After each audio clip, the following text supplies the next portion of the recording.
They say the past is buried, but sometimes it refuses to stay quiet. A mask that sheds tears, a cave with a heartbeat, a garden that grows in the dark.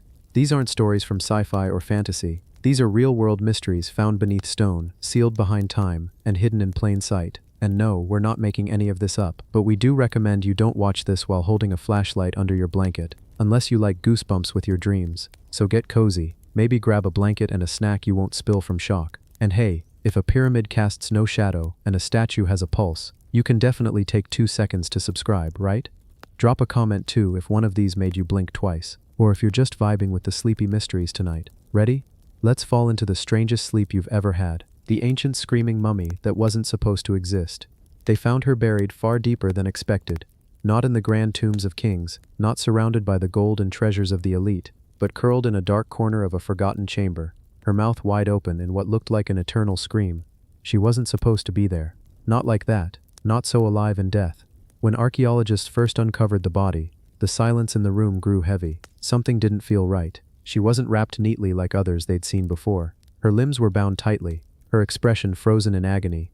Most mummies rest in peace. This one looked like she never did. At first, they thought it was a mistake in the mummification process. Maybe her body tensed after death. But no, further scans told a different story. Her throat had been damaged, possibly crushed, and her stomach held traces of a strange, bitter substance never documented before. Not a ritual balm, something else, something that didn't belong.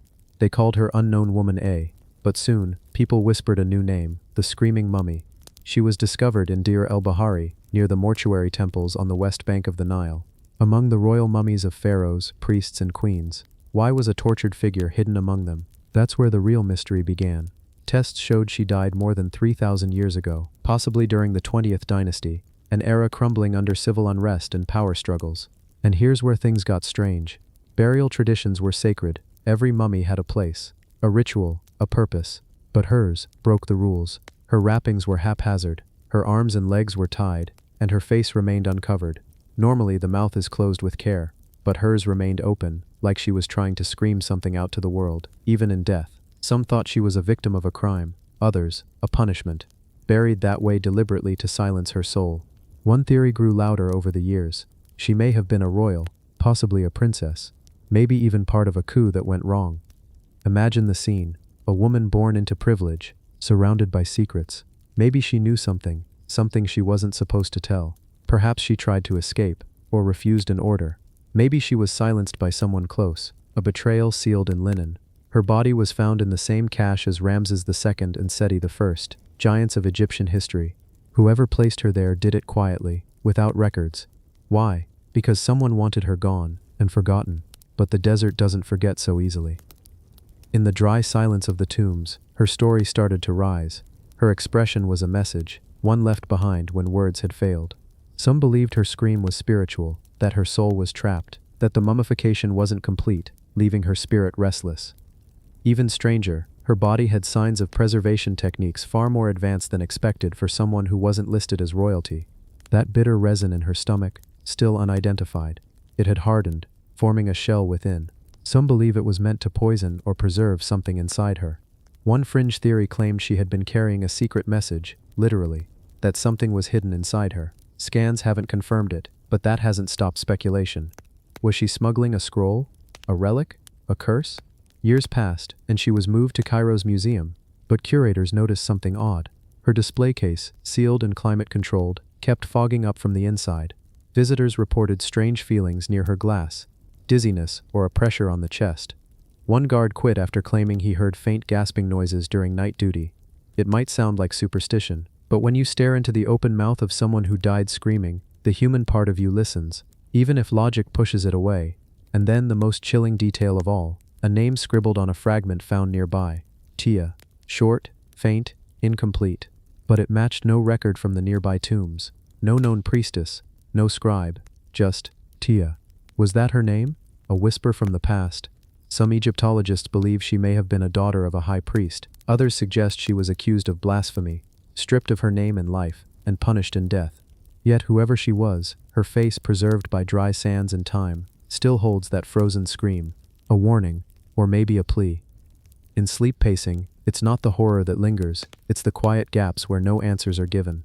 Her story is not carved into monuments or spoken in prayers. It is etched in the stretch of her mouth, the tension of her jaw, the stillness of her gaze. She isn't just a mummy. She is a question, a presence. And in the dark silence of ancient corridors, it is the forgotten who speak the loudest. Tools, older than humans, in a hidden cave. In a quiet part of western Kenya, beneath a dusty ridge known as Lomekwi 3, is a chamber few know existed. Hidden from sun and rain, it holds something impossible.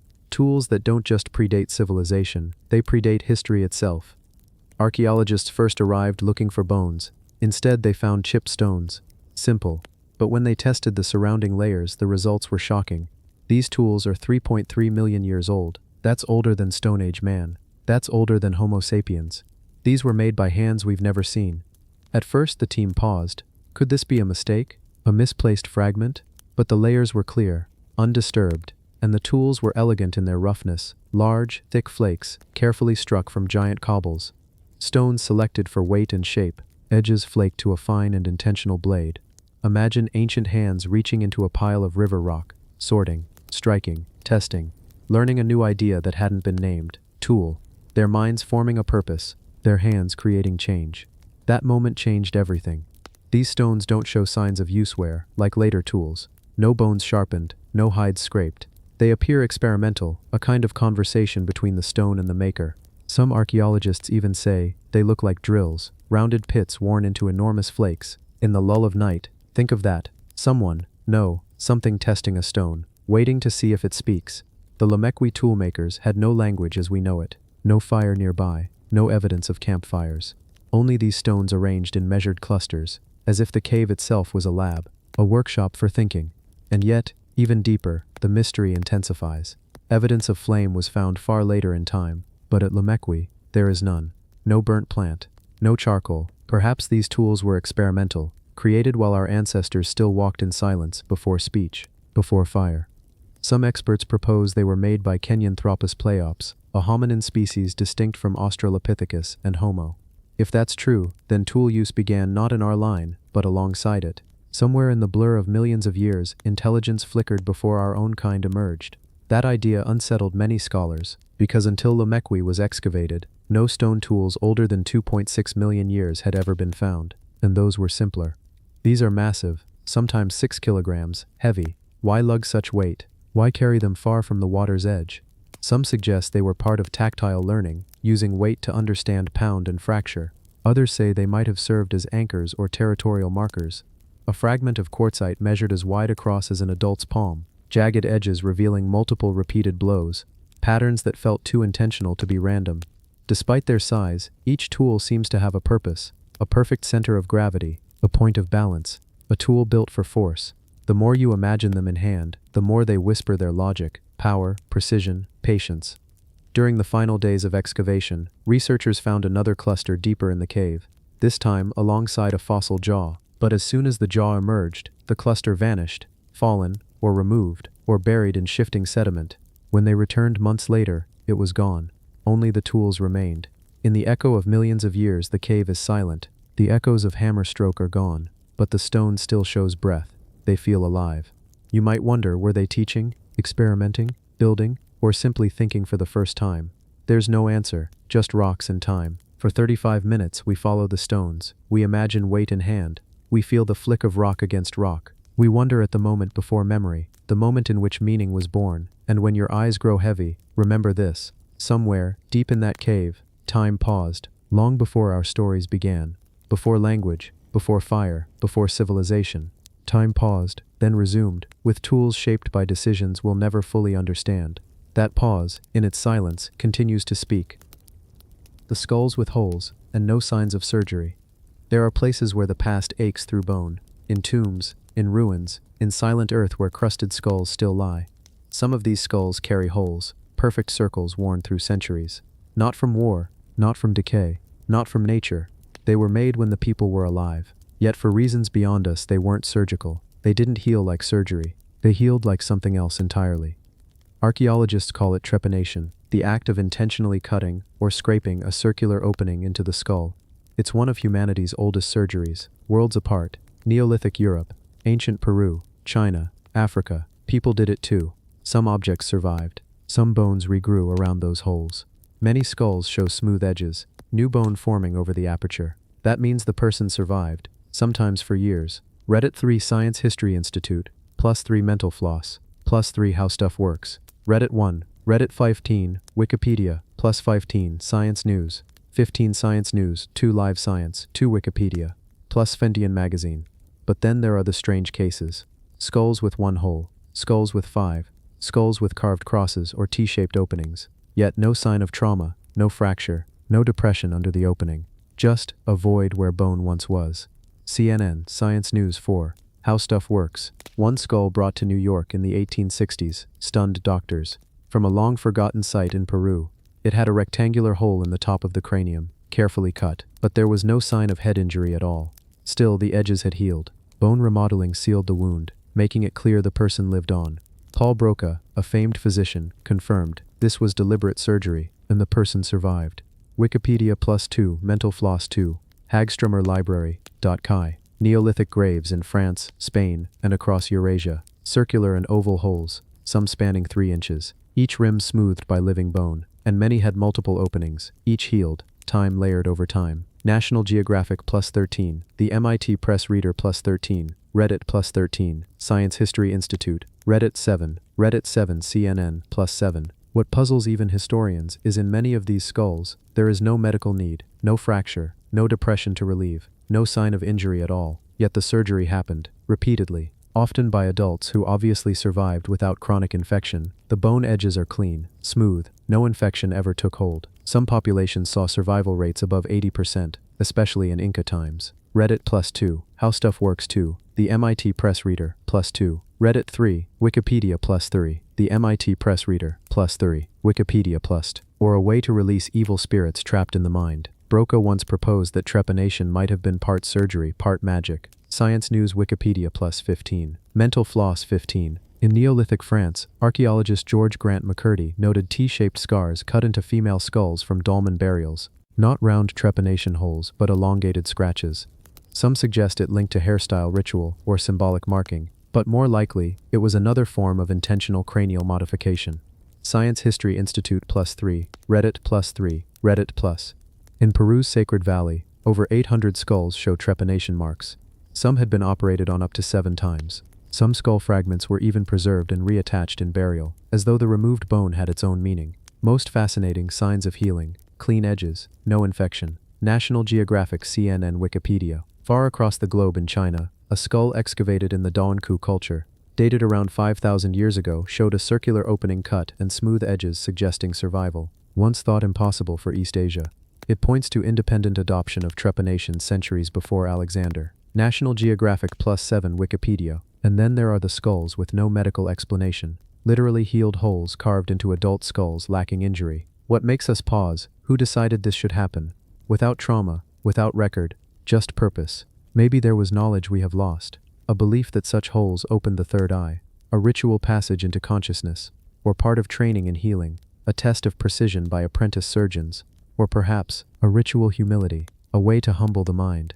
In their silence, these skulls speak of a time when pain, belief, and experimentation merged, of communities that valued healing over order, of people who lived weird lives and died leaving extraordinary evidence. For 40 minutes, imagine the skull in hand, smooth edges, circular void, bone remodeled over months, survived, yet with no sign of why. And when you begin to dream, hear the silence within bone, the imprint of knowledge, the echo of rituals long gone. These are not just holes, they are whispers. Whispers from people who lived strange procedures with no permission from history.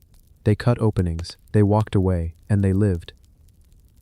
An Egyptian tomb with Greek letters and Hindu symbols. Hidden beneath the sands of Egypt lies a tomb that has no logical place in history books. Its stones are worn and cracked, its walls half swallowed by the desert. From the outside, it appears like many other ancient burial sites, unassuming, sun-bleached, and forgotten. But when archaeologists finally broke the seal and descended into its shadowy corridor, they didn't find what they expected. Not pharaohs, not hieroglyphs, not gods of the Nile. What they found instead were inscriptions in Greek, symbols from Hindu cosmology, and a mystery that refuses to be explained. It started with a discovery near Tanis, one of the ancient capitals of Egypt. A site known for its royal necropolis, Tanis had long been looted and studied. But this particular tomb had no record, no name, no marker.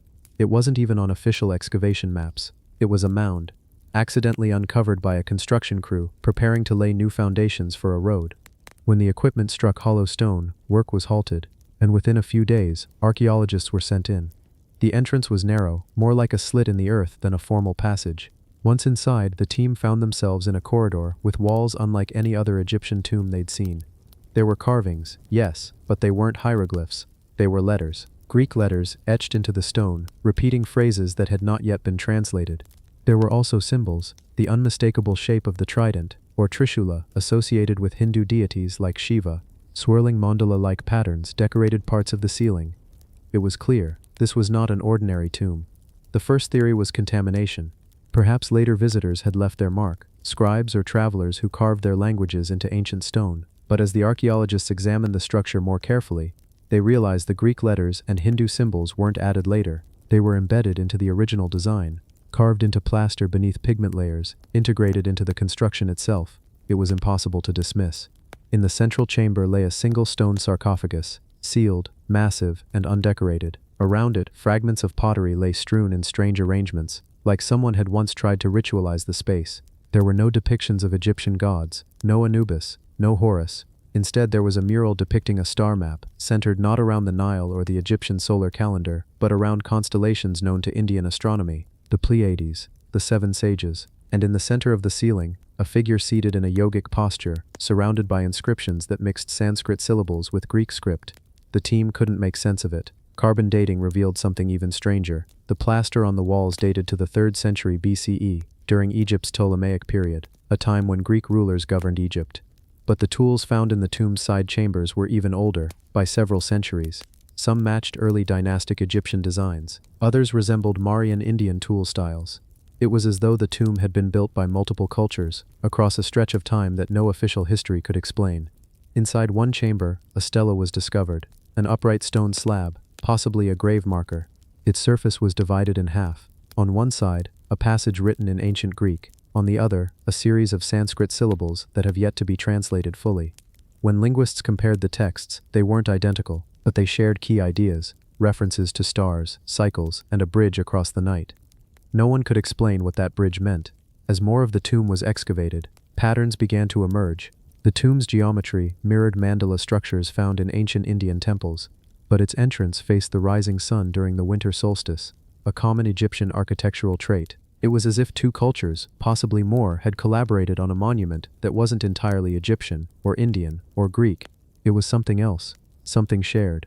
One chamber held figurines, small palm-sized statues of figures in poses not typical for Egypt. One held a lotus flower, another sat cross-legged, a third had multiple arms. The material was local limestone, but the craftsmanship was distinctly foreign. An art historian examining the pieces said they bore uncanny resemblance to early representations of Hindu deities, though far simpler and more abstract. Word of the find leaked to the public, sparking theories from every corner of the historical spectrum. Some believed it proved that ancient trade routes between Egypt and India were far older than we think. Others proposed that travelers from the Indus Valley reached Egypt long before Alexander the Great, and still others suggested something more radical, that ancient spiritual traditions overlapped more deeply than anyone had guessed, perhaps even sharing common origins. But not all scholars agreed. Some dismissed the site as an elaborate hoax or a misinterpretation. They argued that Greek and Hindu elements could have arrived in Egypt during the later stages of the Ptolemaic period through traders or displaced travelers, but none of those critics could explain the integration, the seamlessness, the way the carvings were embedded under layers that predated much of that contact. More perplexing was the sarcophagus itself. When opened after months of debate, it contained not a royal mummy, but a set of bones disarticulated and wrapped in cloth. Not Egyptian linen, but a rougher weave, possibly jute or hemp. Around the body there were inscriptions, not curses, not blessings, but a repeated phrase in both Greek and Sanskrit. One sky, many names. To this day the bones haven't been identified. DNA testing proved inconclusive. The individual wasn't native to Egypt, or at least, not entirely. Traces of Southeast Asian and Mediterranean markers showed up in the genome, but the results were too fragmented to draw conclusions. The mystery remains. Today, the tomb near Tanis remains off-limits to the public. Researchers continue to debate its origins. Some believe it was the burial site of a spiritual teacher who traveled across ancient lands. Others think it was a symbolic tomb, never meant to house a real person, but rather, a message. A monument to unity, to forgotten connections. What's certain is this: the ancient world was not as disconnected as we often assume.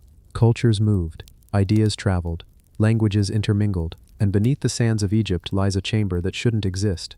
A place where Greek letters and Hindu symbols share the same stone, where stars map out a sky seen through many eyes. Perhaps it was always this way. Perhaps the walls of time are thinner than we think, and somewhere, in that silent tomb, a forgotten name is still waiting to be understood, a story still waiting to be told. The impossible wall beneath a lake in Bolivia. Beneath the still surface of Lake Titicaca, the highest navigable lake in the world, something ancient sleeps. This lake, perched between Bolivia and Peru, has long been a place of myth. Its waters stretch wide and clear, hiding secrets that have waited centuries to be seen again. But no myth prepared archaeologists for what they would find beneath its waves. It wasn't a grand expedition that revealed the impossible wall, it was an accident. Divers working near the Bolivian shore had been exploring known ruins, searching for pottery, tools, and evidence of ancient dwellings. But on one particular day, under cold silvery light, they drifted deeper than usual. Their lights caught something different. Not just rocks or scattered artifacts, but geometry. A line. Straight. Deliberate. As they brushed away centuries of sediment, the truth began to take shape. Stones, stacked with care. Perfect alignment. Mortarless seams that fit so tightly, not even water had eroded the joins. It was a wall. Not a natural formation, but a structure, long and sturdy, running beneath the muddy floor of the lake. It shouldn't have been there. Nothing in the archaeological record suggested a construction like this in this place, at this depth. The wall was massive. It extended for dozens of meters in either direction, disappearing into the lake bed, as if part of a larger submerged complex. Some believed it was Incan, others insisted it predated the Inca by thousands of years. But that idea came with troubling implications. If true, it meant this wall had been built when the lake either didn't exist or was drastically shallower. It meant a civilization had constructed something monumental, and it had since been swallowed by the earth. When the first sonar scans were released, researchers were stunned. The wall wasn't just a wall, it was part of a larger outline, a submerged city, or at least a massive planned structure lying 30 meters beneath the water's surface. There were signs of staircases, walkways, and platforms, even what looked like a ceremonial plaza, all buried beneath the lake. Who built it, and when? Local Amara legends speak of an ancient city beneath the lake, Wanaku, home of gods and giants. Stories tell of a time before time, when powerful beings walked the shores and raised massive stones with their voices alone. Mainstream archaeologists had always considered these stories metaphors, mythical narratives to explain natural formations or lost memories. But now, those stories felt less like myths and more like fragmented memories. One particularly unusual feature of the wall was the stone itself. Many of the blocks used in its construction didn't match the geology of the surrounding area. Some stones were traced to quarries over 100 kilometers away, suggesting a level of transport and coordination not previously associated with ancient Andean societies of that age. Even stranger, several of the stones appeared vitrified, partially melted, and fused, something extremely difficult to achieve without advanced technology or extreme heat. No tools were found, no inscriptions, no definitive artifacts to place it cleanly in history. But radiocarbon dating of organic material in the sediment above the wall suggested it had been submerged for at least 3,000 years, possibly much longer. That meant the structure could have existed during a time when the current shape and depth of the lake were radically different. Scientists tried to model the geological changes needed to submerge such a structure. The theories were not comforting. Some models suggested massive tectonic shifts. Others hinted at cataclysmic floods or long-forgotten seismic events. Either way, something dramatic had to occur to bury this complex beneath Lake Titicaca. But the deeper question remains, why build it at all? Walls, platforms, and plazas don't rise for no reason. Some suggested it was a temple complex, aligned with the stars, submerged not by disaster but by design, hidden from the surface world as part of some ancient ritual. Others believed it was a port, part of a now-vanished city that once stretched across what is now open water. A few fringe researchers even suggested the wall was a fragment of something even older, built by a civilization lost to history, the same culture that may have influenced both the Inca and the Tiwanaku before them. The wall also bears eerie similarities to other megalithic sites around the world. Its seamless stonework mirrors the precision of Sacsayhuaman, the underground city of Derinkuyu, and even the pyramids of Egypt. The builders of these ancient sites all seem to share a language of stone, a way of shaping and placing blocks that transcends culture and geography. It's a mystery that has puzzled researchers for decades. How could societies separated by oceans and centuries all use such similar building techniques? To this day, the Bolivian government has restricted full excavation of the site. Environmental concerns, funding issues, and the sheer technical difficulty of underwater archaeology have slowed progress. Most of the wall remains unseen, hidden beneath silt and shadow. Occasional dives bring back new images, new questions, but rarely any answers. The locals still talk of the city of the water. They say that when the lake is still, and the sky is clear, you can feel the weight of something beneath you, as if the stones remember. Fishermen speak of lights beneath the surface, or strange echoes that rise from the depths at night. Many refuse to fish in the area directly above the wall, citing old superstitions. Some believe the wall is alive in some way, that it holds something beneath it, or that it was meant to contain something. A group of independent researchers once proposed a radical idea. What if this wall wasn't a foundation, but a boundary, not meant to support a building, but to keep something out, or in? The idea didn't catch on in academic circles, but it struck a chord with the public imagination. There are ancient myths around the lake of beings who came from the stars, gods who taught humans to build, to plant, to live in harmony. Some of those stories mention the gods retreating into the lake when their time was over, promising to return. One text, written by a Spanish chronicler during the early colonial period, records a story from a local elder who spoke of a stone gate beneath the water, where the world was once made. Whether poetic metaphor or encoded memory, no one knows. The impossible wall remains. It waits in the cold depths of the lake, hidden beneath layers of time, sediment, and silence. Divers report a strange stillness near the site, an unnatural calm, as if the water itself holds its breath. Equipment sometimes fails.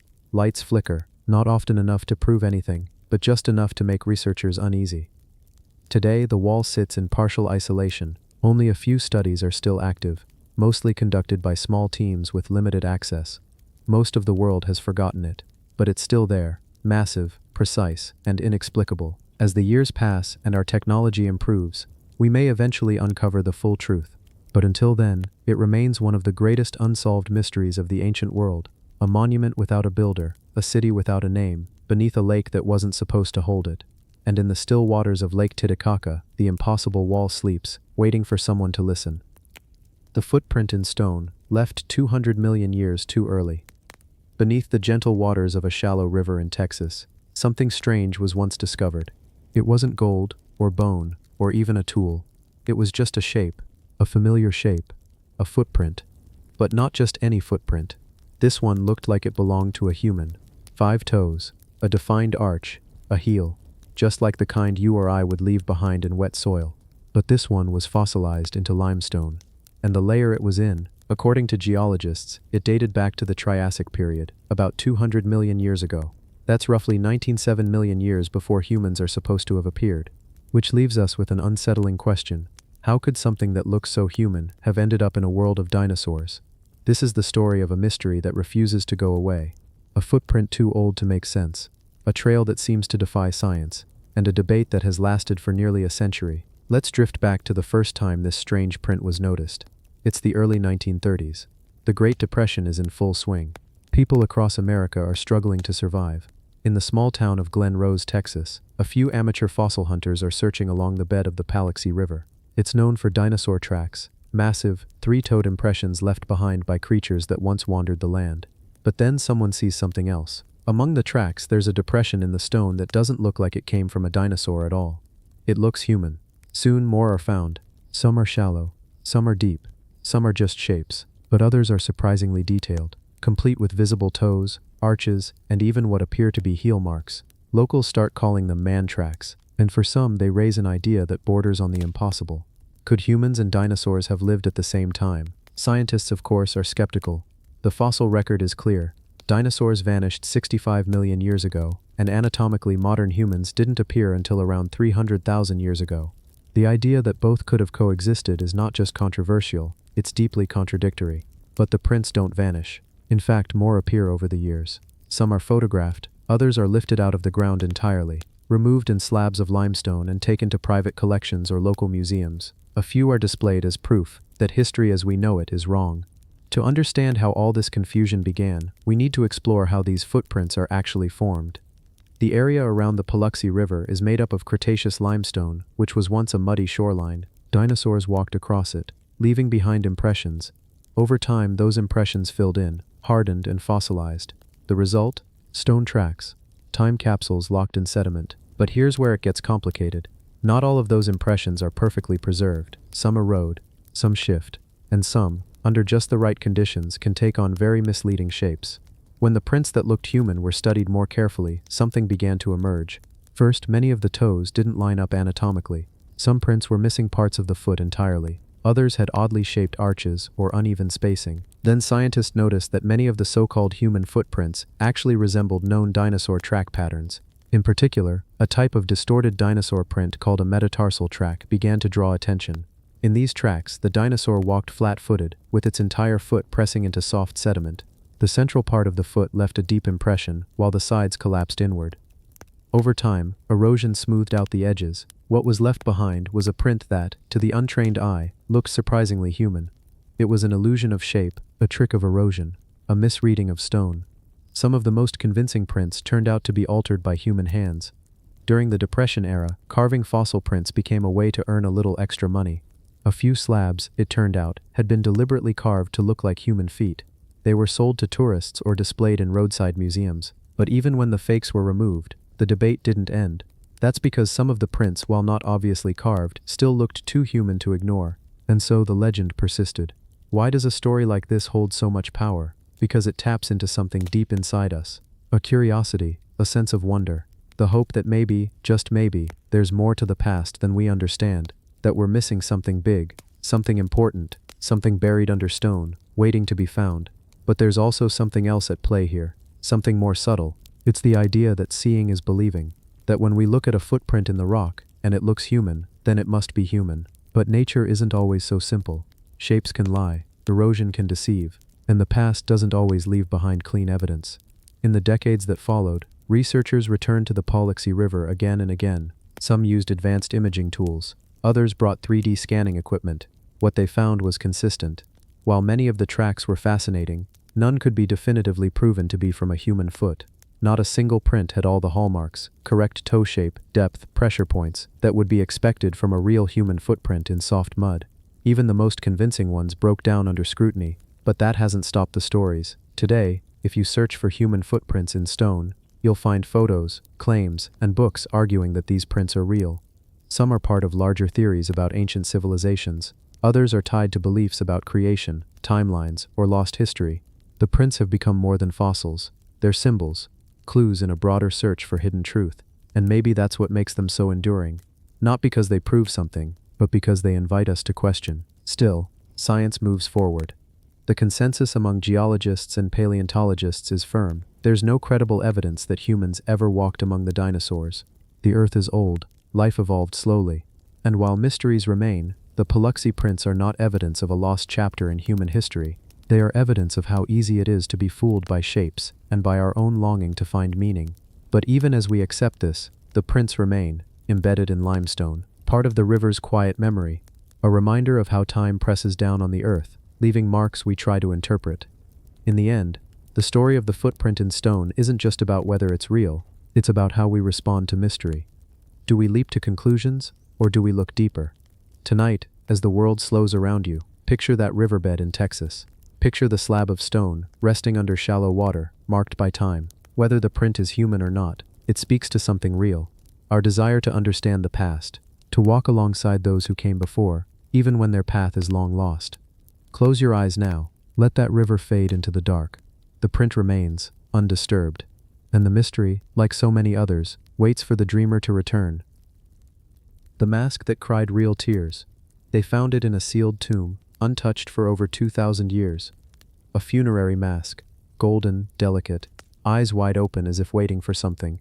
But it wasn't just the gold or the craftsmanship that caught the attention of the archaeologists. It was the residue. Salt. Real salt. Streaking down from both eyes. The mask had cried, and that made no sense.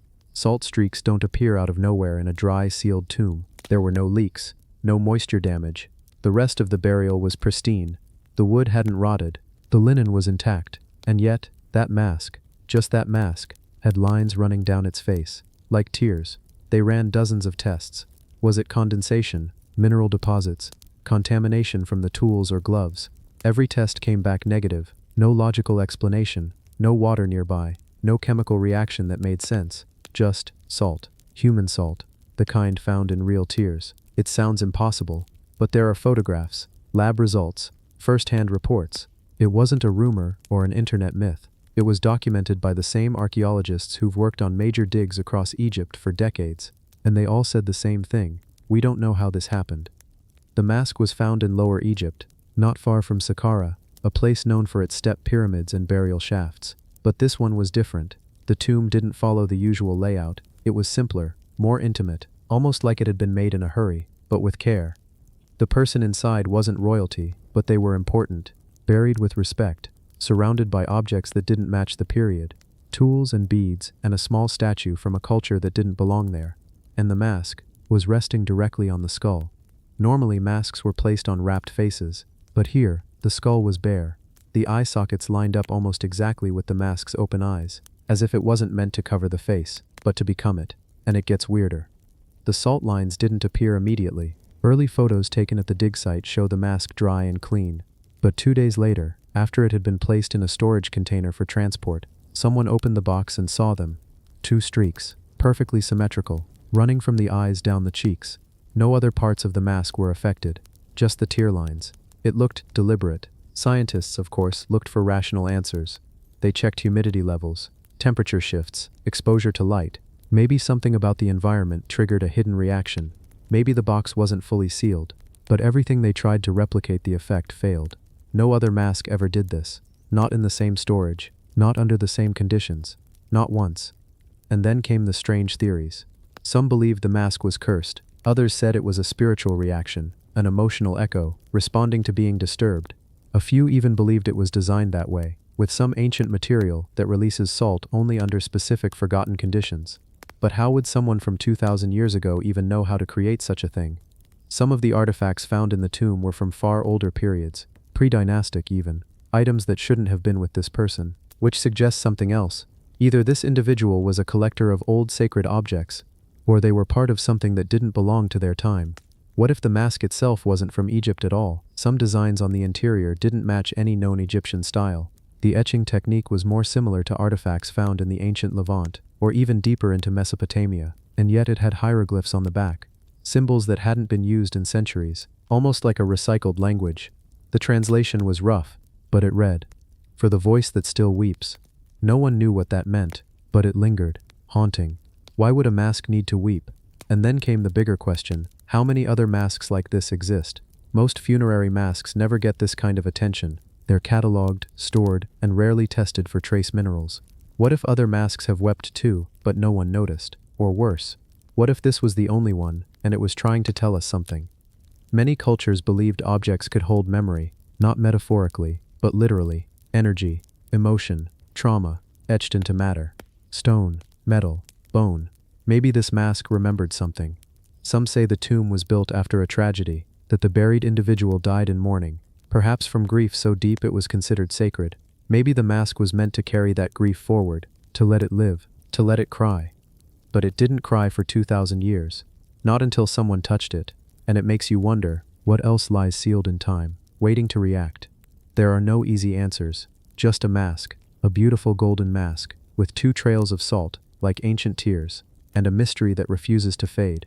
Sleep now, if you can. But know this, even gold can cry. The cave that emits a pulse. It's hidden deep in a forgotten mountain range, far from trails and maps.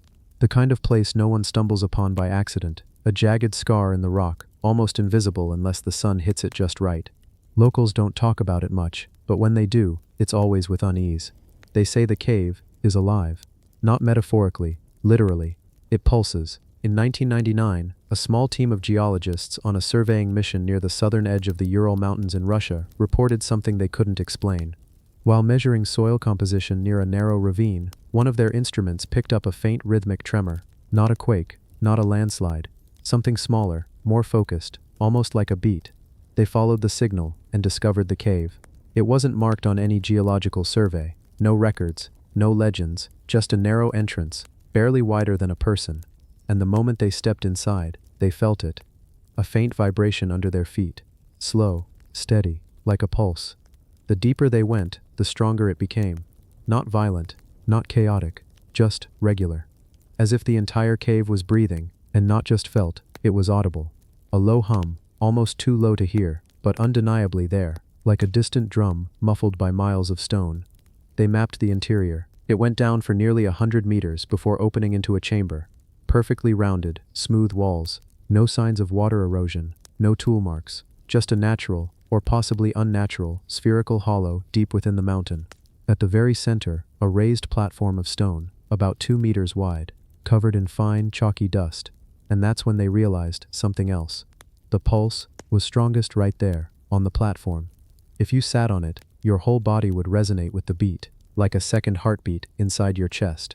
Identical rhythm, same frequency, synced. It was unsettling. One of the team members, a technician named Elena, became lightheaded while sitting there. She described it as hearing her own blood. Another claimed he felt memories, not his own, like fragments of something ancient and heavy. They spent one night in the cave, just one. The next morning, the team decided to leave. None of them spoke publicly about it for over a decade. It wasn't until 2012 that fragments of the story reached the academic community. A classified report leaked online, mentioning anomalous subsurface rhythmic emissions from a non-seismic origin. That's how it was phrased. Cold, technical. But the geologists who had been there knew what it meant. By then, several similar caves had been identified in different parts of the world. One in the Andes, one beneath the sands in the Libyan desert, another beneath a submerged rock shelf off the coast of Japan. Different locations, different formations, but all with the same thing, a pulse. And each pulse matched the others. Same frequency, same rhythm. No known natural mechanism could explain it. Seismic activity doesn't behave like that. Geological pressure doesn't repeat with such precision. And yet these caves, miles apart, formed in different rock ages, all beat like they were part of the same body. Researchers began calling them resonant chambers, but none of them could say what was causing the pulse. Some suggested deep magma pockets, but the tremors were too soft for that. Others thought it might be electromagnetic interference, except no radio or magnetic signals matched. The pulse didn't seem to affect compasses, no radiation, just a vibration. And then came the strangest detail. Every single cave that pulsed was roughly the same depth below sea level, not above, below, as if they were marking a line, a hidden layer. Something buried beneath continents pulsing through stone. Some called it coincidence. Others believed these caves weren't natural at all, that they were structures or remnants of something built long ago, now sealed in stone. One theory suggests the caves are remnants of ancient machines, devices that once served a purpose, now forgotten. What if these machines were biological, or at least partly alive? Structures grown, not built. That would explain the pulse, not mechanical, but organic. Another theory, far more unsettling, claims the caves are not the source of the pulse at all, that they are simply access points, like ears pressed to a chest, and that somewhere, far beneath, something much larger, is sleeping. You might wonder why the world hasn't heard more about these caves, why they aren't tourist destinations or the subject of daily headlines. But almost every time one is discovered, the location is quickly sealed. Governments deny access. The original explorers vanish from public view. Scientific papers are pulled. It's as if someone doesn't want them studied, and that makes the mystery deeper. Because if they're harmless, why hide them? Some researchers believe the pulse is increasing, not in strength but in reach. Instruments far from the original sites have started to detect the same rhythm. Satellite data shows minuscule ground vibrations that match the cave pulses.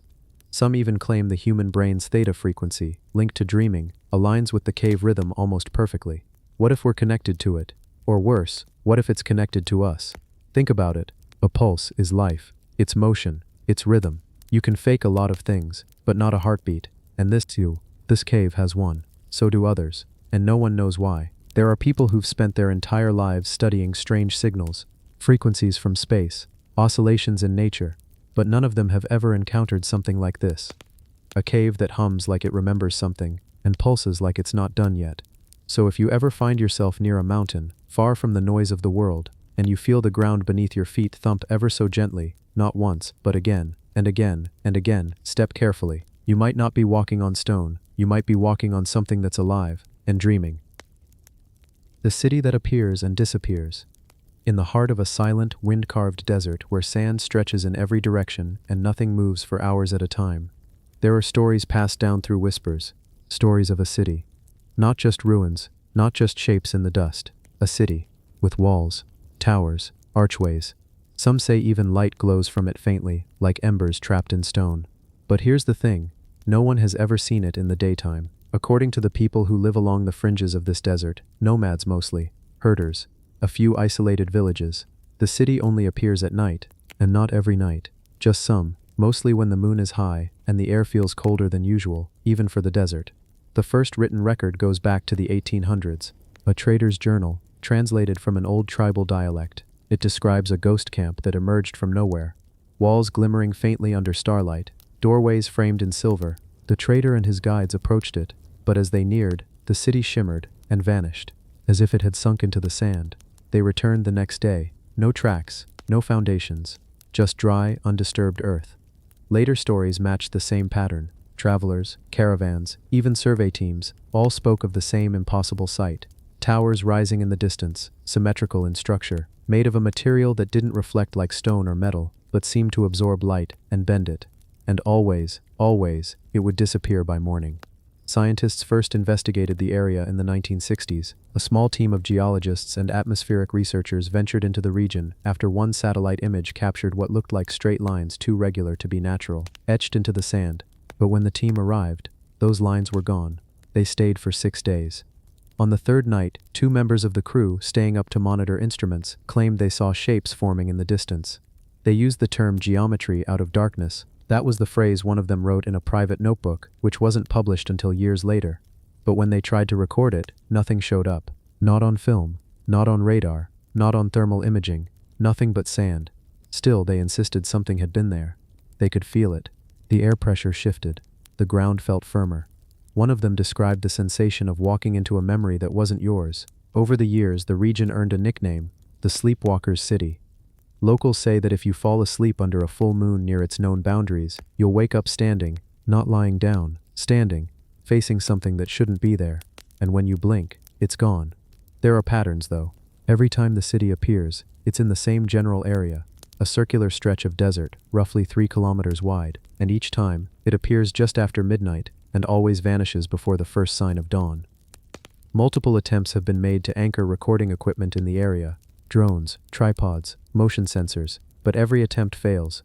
Batteries drain overnight, cameras record static, GPS data loops or becomes corrupted. One team even tried burying recording devices beneath the sand, shielded from interference. But when they returned to retrieve the data, the devices were still there, but the memory cards had melted. Not burned, melted. No environmental conditions could explain that. A few researchers proposed that the city might be a mirage, a rare combination of humidity and temperature that creates the illusion of architecture. But the consistency of its appearance, and the detail described by different witnesses, suggests otherwise. Mirages don't cast shadows, and they don't make sound. That's another thing. Those who've stood near the city say it hums. Not loudly, not aggressively, just a low, distant note, like something breathing or remembering. In 1997, a linguist named Haroun Jalali, who had been studying regional myths, recorded a local elder describing what the city meant to their people.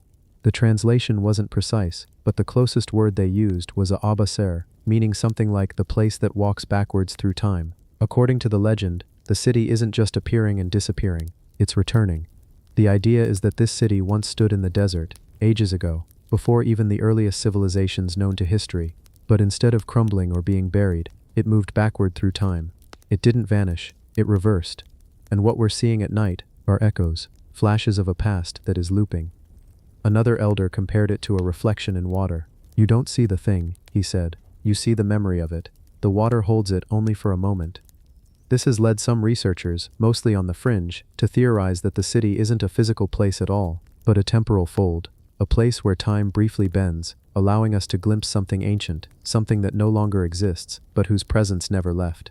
It's even been suggested that those who enter the city don't return, not because they disappear, but because they step out of sync with time itself. A few disappearance cases have been linked to this area, though with no clear evidence. Still, there's a strange pattern.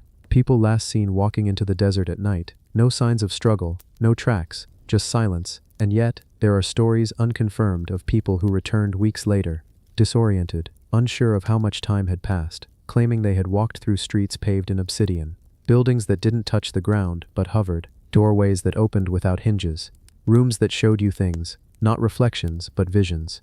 Some beautiful, some terrifying. When asked what the city was, One man simply said, "It's what's left after forgetting." No major archaeological expedition has ever confirmed the city's existence. Governments deny it, maps don't show anything, and the desert, well, the desert erases its secrets quickly. But the stories persist, because too many people, unrelated, from different generations have seen the same thing. A horizon interrupted by towers, an archway made of glowing stone, a path that leads nowhere, until night falls. And perhaps that's the strangest part of all. The city doesn't hide from the sun, it waits for the moon, as if it needs darkness to return, as if light pushes it away. So if you're ever in a desert, far from civilization, and the wind dies down, and the moon rises clear and bright, listen, look to the horizon. You might see lines that weren't there before, angles that feel too perfect, a faint hum, like the world inhaling. You might be standing at the edge of something older than memory, something that visits our time only briefly. Not to haunt, not to harm, but to remind that not everything lost stays lost. The box that never opens. There is an artifact locked away in a vault that most people will never see.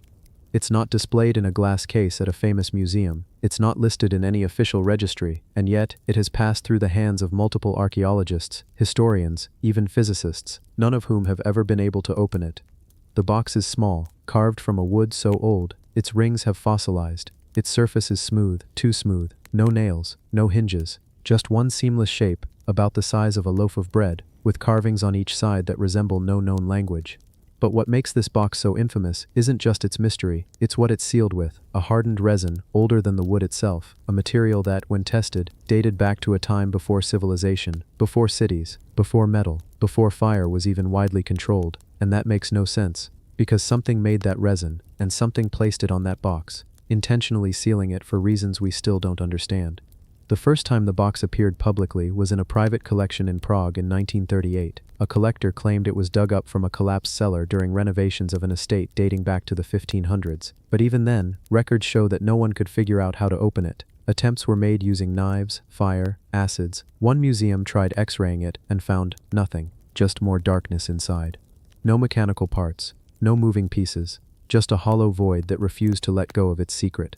The carvings were unusual too. At first glance they seem like abstract lines, almost random, but viewed under magnification some believe the patterns resemble constellations, others suggest they mimic sound waves or even brain waves. No definitive interpretation has ever stuck, but the real turning point came in 1984. A small university team in Italy requested to perform a non-invasive analysis of the box using ground-penetrating radar. The equipment wasn't meant for something this small. It's used for ancient tombs, buried walls, and collapsed architecture. But strangely, it worked, and what they found shocked everyone. Inside the box was something. A shape. Not an object exactly, but a distortion. The radar images didn't show a clear outline, just a ripple, as if space inside the box wasn't empty, but warped. The lead technician described it like this. It's as if the box holds a bubble, but not of air. Something else, like time itself is thicker in there. What does that even mean? No one could explain it. The tests were stopped, funding was pulled, and the university quietly returned the box to the collector's family. It disappeared again for decades. Then, in 2011, it resurfaced. A documentary filmmaker managed to track it to a vault in Argentina, where it was being held by a private foundation with alleged ties to early explorers of the Andes. They allowed filming of the box briefly. Footage shows it sitting on a stone table, lit by a single hanging bulb.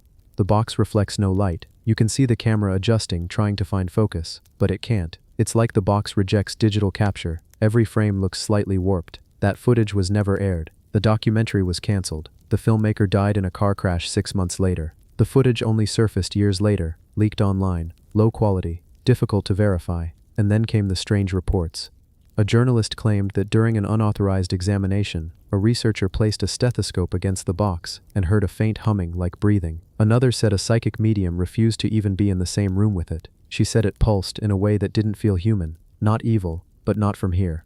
But let's pause. This is where most stories about the box drift into speculation. Is it alien? Is it a relic from a lost civilization? Or is it simply a very clever forgery with no real mystery? That's the hardest part. You can't dismiss it, but you can't confirm it either. The box continues to exist, unopened, unaged, unyielding. Somewhere out there, in a place only a few know, it still sits, waiting, not degrading, not changing, not allowing even the tiniest crack to form in its shell. What could be inside it? Nothing? A piece of paper? An object older than memory?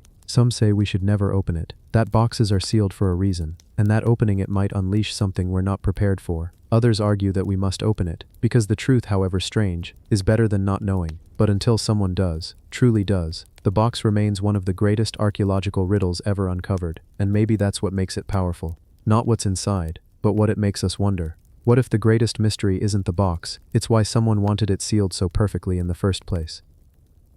The script that writes itself. There's a small stone tablet, barely the size of a dinner plate, sitting behind thick glass inside a climate-controlled vault. It doesn't look like much. To the casual eye, it resembles any other artifact pulled from the ruins of ancient Mesopotamia, etched with faded cuneiform symbols, chipped at the corners. Its gray surface weathered by time. But this tablet, it's not like the others. This one changes, not dramatically, not all at once, but slowly, patiently, as if it's still being written by something invisible. It first came into academic view in the late 1920s, during a British excavation near the banks of the Tigris River. Buried among broken pottery and common tablets used for trade records, it was found wrapped in layers of animal hide, sealed inside a small clay pot that had been carefully tucked beneath a stone slab. The writing on its surface, when translated, was strange. It didn't match any known trade logs or religious inscriptions. It wasn't a king's decree or a mythological story. Instead, it read like a riddle, a series of short lines, unfinished thoughts, phrases that didn't form full sentences, but hinted at something just beyond understanding. It was archived, catalogued, and quietly stored in a university collection for over 30 years. Nothing unusual, until someone noticed a new line of text that hadn't been recorded in earlier photographs. At first it was dismissed as a cataloging error. Archivists assumed the earlier records had simply missed that detail. But a graduate student dug through the photographic records from 1929, 1942, and 1955, and something was off. The markings had changed. Not just more text, but slight shifts in the original etchings. A curve that had deepened, a wedge that was slightly longer than before, as if the tablet were editing itself. By the 1970s, curiosity began to grow. The tablet was placed under regular photographic review. A fresh image was taken every year, and remarkably, every few years, subtle but undeniable changes could be seen. A faint new symbol, an additional mark. Sometimes just a deepening of what was already there, as though the tablet was slowly completing its own message. The changes were always faint. Sometimes so slight they could be dismissed as erosion, or even tricks of the lighting. But under controlled conditions, with identical camera setups, lighting, and angles, the shifts were real. Verified, measured. In 1983, a team of epigraphers published a paper suggesting the tablet may have been manipulated in antiquity using some form of hidden ink or pressure-activated carving technique, possibly a ritual artifact that reacts with humidity, temperature, or even time itself. But no chemical residue was found. The stone was inert. No signs of modern tampering, just a block of hardened clay, thousands of years old, that somehow continued to change under watch. And then, something even stranger happened. In 1991, a new symbol appeared that matched no known cuneiform character, not even variants from distant neighboring cultures. It wasn't a letter. It wasn't a number. It wasn't even an image. It was something else. A perfect loop, shaped almost like an infinity symbol, but asymmetrical. The shape had been faintly present before, but now it was distinct, centered, deliberate. Theories exploded. Some believed the tablet wasn't Mesopotamian at all, but something far older, possibly inherited by the Sumerians from a much more ancient, unknown civilization. Others thought it might be a kind of artifact left behind by travelers, time travelers, some even said, or visitors not from this world. But most disturbing of all was a theory whispered quietly by a handful of scholars, that the tablet wasn't recording anything from the past, it was recording the present, or worse, the future. You see, several of the new markings that appeared after 1990 seemed to correspond with modern events. A symbol vaguely resembling a mushroom cloud emerged in 1997. A line of symbols in 2002 resembled the binary sequence for error. In 2011, a pattern that, when inverted and mapped, bore an eerie resemblance to tectonic fault lines right around the region of a massive earthquake that would hit just 2 years later. Of course, these interpretations are highly speculative. No academic journal would dare publish them, but the pattern of changes always just ahead of world-shifting moments was unsettling. The more they tried to explain it, the more impossible it became. So in 2016, the decision was made to isolate the tablet completely. A sealed, sterile chamber. 24/7 video monitoring, no physical contact allowed, and still, it changed. In 2019, over a span of 3 weeks, the deepest groove ever recorded appeared. It spiraled inwards, like a whirlpool carved into the surface. It was faint at first, then it darkened, sharpened, and then, It stopped. No changes have occurred since. For the last 6 years, the tablet has been still, frozen. Not a single mark has shifted. No new symbols. No deepening of lines. It's as if the writing, whatever force was behind it, has finished its message. But finished saying what, exactly? No one knows. There are efforts underway to decode the tablet in its current state. Experts from linguistics, mathematics, even AI pattern analysts have all taken a look. Some believe the final form of the text isn't meant to be read like a sentence, but interpreted like music. Others suggest it forms a kind of ancient map, just not a map of space, a map of time, that each new marking was not a message, but a moment. A timestamp encoded not with numbers, but with meaning, an unfolding story. And maybe we've reached the end of that story, or the beginning of something else. People have asked whether the tablet will start again, whether, one day, a new mark will appear, a single line that breaks the silence. And what if it does? What if that next mark isn't another symbol or cryptic loop, but a word, a name, a date, your name, your birthday? It's that kind of thought that has made this unassuming clay tablet the subject of such quiet fascination. Because even if the marks are nothing more than a trick of nature, even if there's a scientific explanation waiting just beyond our reach, the feeling it gives us, that something old, something forgotten, might still be alive, still watching, still writing, that idea is hard to shake. So the tablet sits, in silence, under lights that never dim, under cameras that never blink. And somewhere perhaps in the deep fibers of the stone, something waits, for the right moment to write again.